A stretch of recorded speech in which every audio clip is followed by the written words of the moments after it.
Hello বন্ধুরা, তোমাদের জন্য আবার একটা নিউ ব্লগ নিয়ে চলে এসেছি।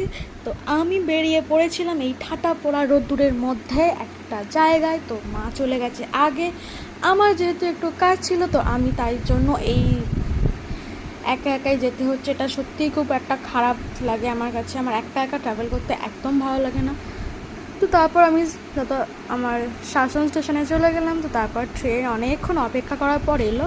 তারপরে জানলার ধারে সিটটা আর পেলাম না। এই গরমের মধ্যে ভাবলাম যে একটু জানলার ধারে আম করতে করতে যাবো, কিন্তু হলোই না। তো আমার যেখানে গন্তব্যস্থল সেখানে যেতে গেলে আমাকে দুটো ট্রেন চেঞ্জ করতে হয়। ফার্স্ট আমি বালিগঞ্জে গেলাম, বালিগঞ্জে গিয়ে অনেকক্ষণ দাঁড়িয়েছিলাম। মাথার এত রোদ্দুর কী আর বলবো, তত রোদ্দুর যেন আমি বেরোলেই হয়। তারপরে অবশেষে ট্রেনে উঠলাম, উঠে তারপর বজবজের দিকে রওনা হলাম। তবে হ্যাঁ, এবারে আমি যুদ্ধ করে জানলার ধারেই সিটটা নিয়েছিলাম। তারপরে আর কি জানলাতে হাওয়া খেতে খেতে আমি পৌঁছে গেলাম। পৌঁছে গিয়েই আমার সোনা মায়ের সাথে দেখা হয়ে গেলো, সাথে